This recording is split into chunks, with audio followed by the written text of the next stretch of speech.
Hello everyone, this is Dylan from the Turtle Club, and welcome to the Jank Tank, where I take non-meta decks and try to make them as competitive as possible. So today, we'll be showcasing the yellow Kefla leader from set 23, and the deck around that. So it's a pretty fun deck I've been playing a lot. Has a lot of strong tools, draws a lot of cards, does a lot of stuff, so it's pretty nice. But it does have some glaring weaknesses, which I will go over in this video too, so that makes it non-competitive. So alright, well, we'll go into the leader first.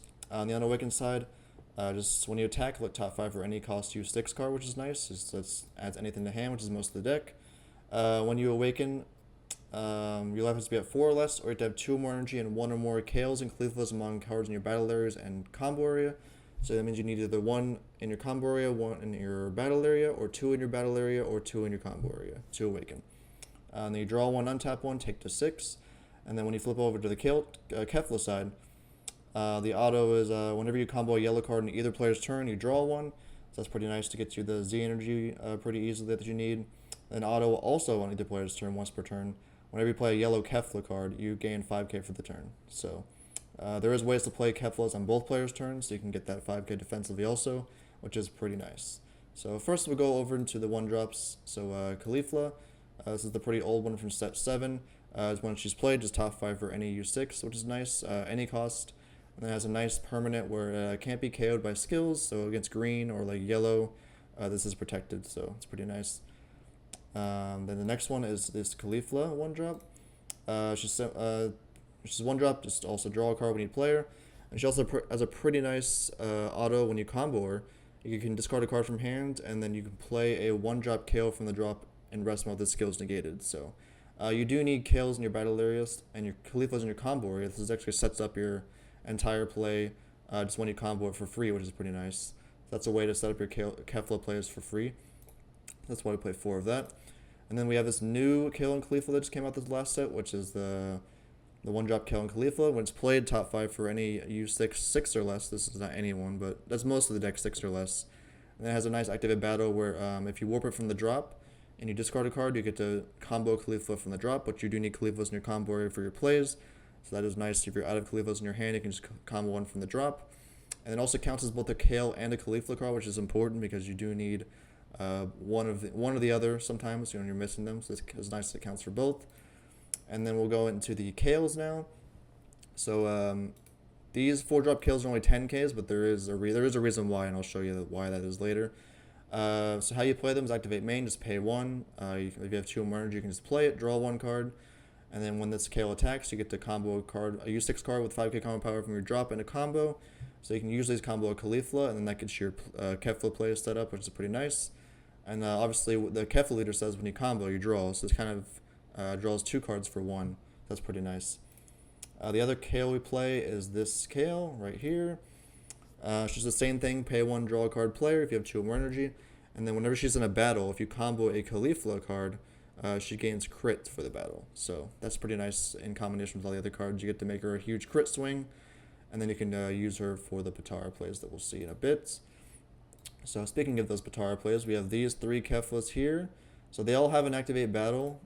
At the end of the damage step, you get to choose a yellow Kale in your battle area, and a yellow Kefla in your combo area, and you get to draw 1 card and play them. So the way that this works is it's at the end of the damage step. It has to mean that your swing had to go through. So if your attack was negated on like the Kale or something, then you cannot activate battle to use this. So your swing has to go through. It's activate battle anyway. So you can't do an activate battle when your attack's negated anyway. But at the end of the damage step means that you have to have attacked. So I know it's different wording from usually like at the end of the battle stuff, but that's how it works. So this Kefla can be played for 1 if you have 2 or more energy. You play it the same way. You draw 1 card, and then you get to KO card in rest mode, which is pretty nice. She has blocker, and then when she attacks or activates blocker, you get to combo 1 from underneath her with the skills negated, which can obviously trigger your leader, which is pretty nice. Since activate battle, you can play it on either player's turn. That does mean you need to have a Kale in your battle area on your opponent's turn. So your opponent can easily play around that by just killing the Kale before they attack. But obviously with this Kefla, you can play a Kale activate battle or during the battle step to set that up. So do remember you can do that even if your Kale dies. This this Kefla plays the same way for 2 when she attacks, and then it also has a cool effect when she's played that she can't be removed by the battle. She can't be removed from the battle area by skills until the end of your opponent's next turn, which is nice. So she has some semi protection. And then auto, whenever she attacks, she gets to draw 1 card, and then KO a card and rest 1 negating its skills. So that is pretty nice. You can trigger that effect 2 times if she survives in 2 turns, which should be pretty easily since she has that protection. But she has 2, so you do gotta find a turn to play her. Then we have the big 8-drop Kefla. She double strike dual attack. She plays for the same way the other ones do. We have to pay 2. You need to have 4 more energy for her. You draw 1, play it. And then if your leader's yellow and you place 1 card from under this card in the drop, you get to, when she attacks, you get to KO a card and rest mode, ignoring barrier. And then during your opponent's next charge phase, they can only untap 4 cards. So that means energy, leader, battle cards, Z extras, anything they have that's in rest mode, they can only untap 4 of them. So this can be really powerful against anything except blue, because obviously blue can just untap their energy before the charge phase. But yeah, anything that has a big board or a big the leader's really important to swing with, this can really put a damper on that, because they can only tap 4 cards on the next turn. That's pretty nice. And the auto is not once per turn, so when you attack twice, you get to KO a card, ignoring barrier twice, which is pretty nice. So that's the big win con of the deck there. Then we have our super combos. So Megetta is just a 5 or less life, draw 1, so that's why I play it. It's pretty easy. Then we play 1 of the blue-yellow Kefla super combo. This can just be nice to set to catch people off guard. When you combo it, you get to, at the end of the battle, you get to bottom deck a battle card in rest mode. So if you combo out of something and then you get to kill it mid-battle, so then when they're not expecting it, which is pretty nice. Then we played 2 of the Maj and Vegeta. It's just a nice 1-drop 30k swing, because if all of your attacks are negated, then you can't really go into your activate battle Potara plays. So this can be another cheap swing you can swing with, or it can also just be a board wipe if you need it. Kill everything, activate main, ignoring barrier. It's pretty nice. Then for our floodgates, we have 4 Vegito and 3 Bardock. So you do have a Z leader that's pretty easy to go into. So that's why I kind of like Vegito a lot in this deck, because you do have a lot of Z energy set up. So you get to make it a 1 cost really easily. It obviously has the floodgate effect, and then obviously when you Z-Awaken pretty easily, you get the permanent where you get to negate all of your opponent's strike skills for the turn, which is pretty important for this Vegito. So I think it is very good in this deck. And then we have this new Bardock. It also requires you to have 2 more Z energy, which is pretty easy in this deck. Obviously it has the really good effect where they can't attack with cards unless they place one of the rest of the cards in the drop, which is really good. So it's good for stalling for long enough to get your other Keflas. And then we have Poutine, which is just a good one of to have. We rest a lot in this deck, so Poutine is pretty easy to set up. We play 2 token negates, because you just gotta play negates. 2 flying Nimbus. You can play more of these if you want to, but usually you have a pretty big hand, so you don't need too many hard negates. But you gotta make sure you have them for those big swings. Power of Super Saiyan, just a really good one of. And then our secret rare we're playing is Piccolo Gohan. You can also play the Purunga secret rare if you want to, so that's a good one to play also. But yeah, then there's that, and then we'll go into the Z deck. So this is one that was really important to set up early on.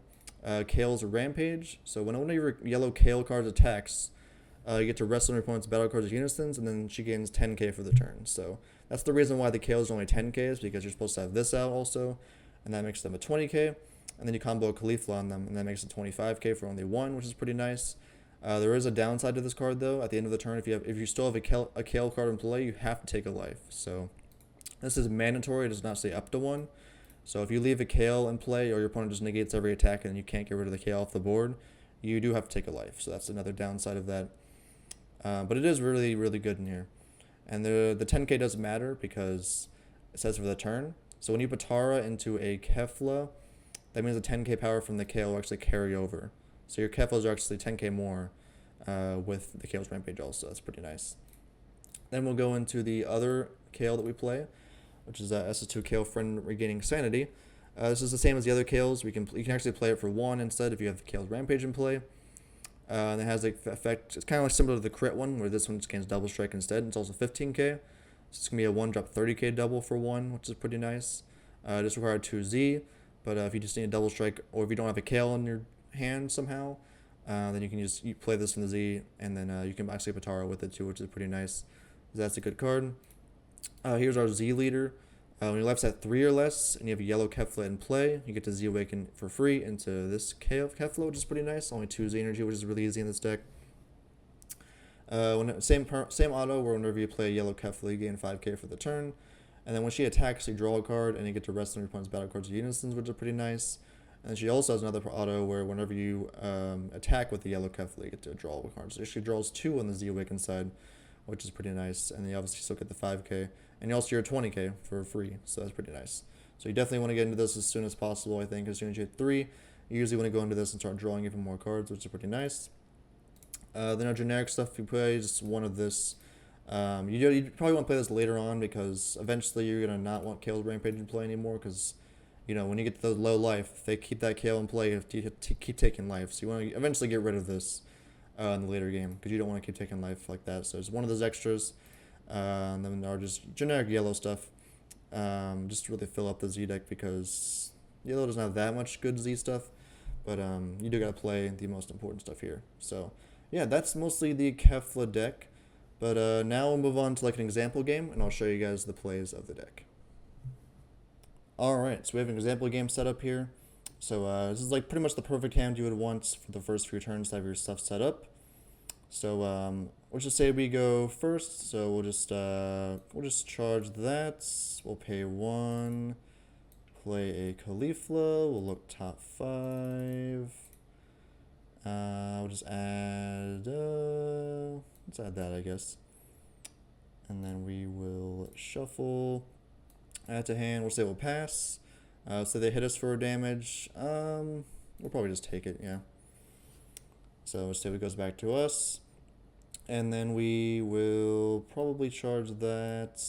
Alright, so we can now awaken this turn. So what we want to do is set up our Zextra first. So we're going to need to attack. We're going to look top 5. We'll just add the 8-drop Kefla, why not, for later on. Add it to hand. Then we need to combo one, so we'll just combo this as we want in the drop. So it'll be 15. And then so they take it. Let's pay 1. Put this in the drop. And then we need to play out our Zextra. So this Kale's Rampage setup. So now we need to play a Kale to awaken. So we're going to pay 1, play this Kale. So she's going to draw a card on play.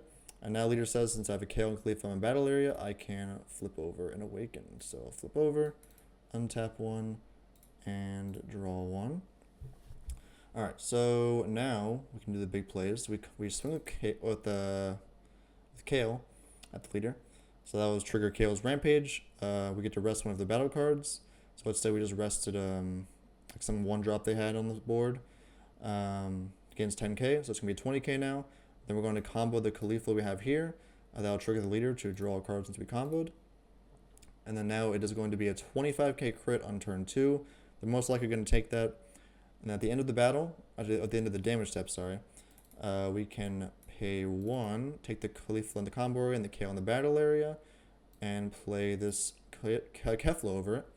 So she draws a card, and then she KOs a card in rest mode. So we'll just KO the 1-drop that we rested with Kale, so that's good synergy there.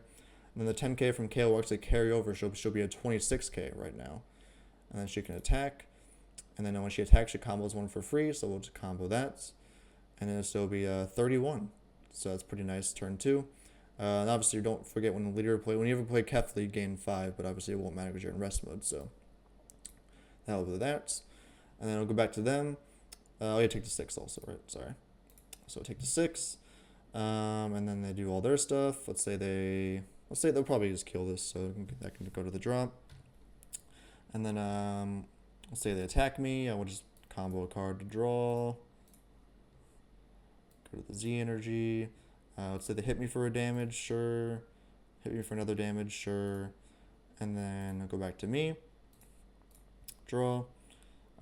We will charge that. So we can do some stuff here. Probably just play another Kefla to go top 5. Just add, why a Kale, just in case we need one. We'll shuffle. This is probably a good turn to just stall for turn 4. So we can probably swing here. We can combo this just to get a draw. And then Z-charge that. If we really wanted to, we could play a Kale here, but do remember you got to take a life if you keep the Kale in play. So you have to be careful of that. So we'll say we pass. Let's say they attack us. We'll use Bardock since we have 2 more Z energy. So that'll float, get them a bit. Let's say we have to combo out of something, so we draw a card off a super combo, and then draw a card off leader. Do that. And then let's say we just negate their last swing, sure. Alright, so now we go into the big turn 4. So we're going to draw a card, and we're going to just charge that, sure. Alright, so this will be the big turn. We want to play this 8-drop Kefla. So if we want to do it for free, we can actually use this. So I guess I'll use that as an example right now.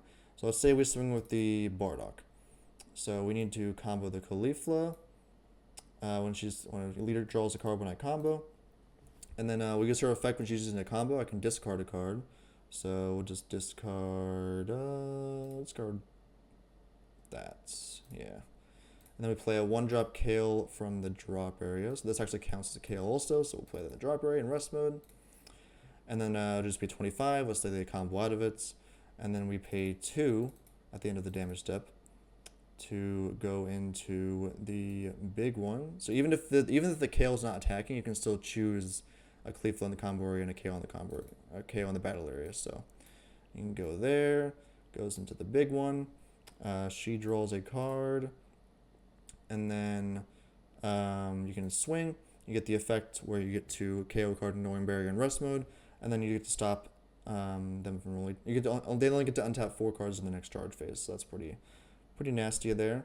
You get 2 of those swings also, and you still have 2 open for either defensive plays, or you can just use them for more swings if you want to. You can do this. You can swing a bunch, and you also have obviously secret rare and stuff to keep yourself alive. But yeah, you usually draw a lot of cards in this game deck. It's a lot of pressure early on. I would say the biggest weakness of this deck that makes it non-competitive is if they just negate every swing that you have. You pretty much can't do anything because you have to let your swings go through to get your Potara plays off. And obviously, if they just negate your Kale swings and leave them in play, you have to take a life off of Kale's Rampage. So that is unfortunate there. But everything else in the deck is pretty strong. I'm not sure if it can really compare to the other yellow decks right now. But yeah, that was the yellow Kefla deck. Hope you guys enjoyed. Let me know if there's any decks any other decks that you guys want to see me cover. This is a pretty fun one. I'll have the deck list in the description if you guys want to build it for yourself, or it's right here in the video if you guys want to take it from here. But yeah, let me know what you guys think, and I will see you guys in the next episode of the Jank Tank. See ya.